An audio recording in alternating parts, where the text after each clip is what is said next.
using a body region as an anchor during meditation. As you go through your body with your attention, you'll realize that some regions appear to be easier to be sensed compared to other regions of the body. That is because differences in density of nerve endings per body part. For example, there are more nerve endings in your hands compared to big areas of your back and your legs, which leads to differences in sensitivity for most people. Knowing this, some body parts are more appropriate to be an anchor for meditation compared to other regions. Often, the hands are used as an anchor in meditation. Most likely, the hands are laid down on your laps or on the belly. You can also choose a certain hand position to support this process. These hand positions are called mudras. One of these positions is quite popular, laying the back of the hand on your knees and then connect the thumb and the pointer finger of each hand to build a ring.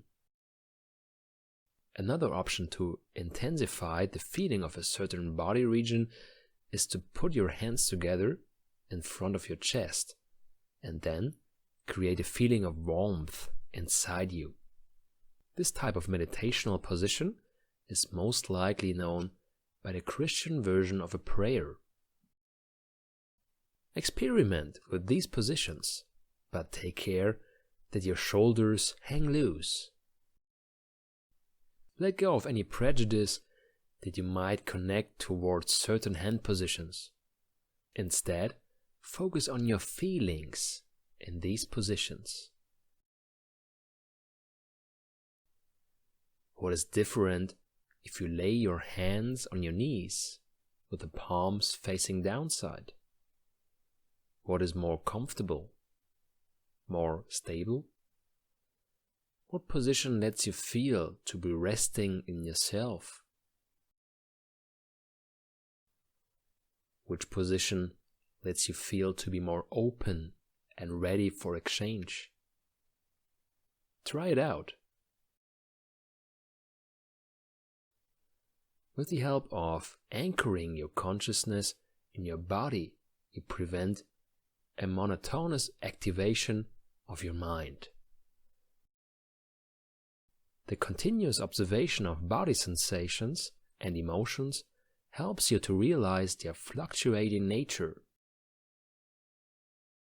On the one hand, you are able to sense your body much better than before and learn to accept yourself. And on the other hand, you gain the ability of serenity and freedom of choice because you detect your personal patterns of reaction. These patterns can be replaced with acting in a way that suits the situation, so you gain more freedom and self-determination.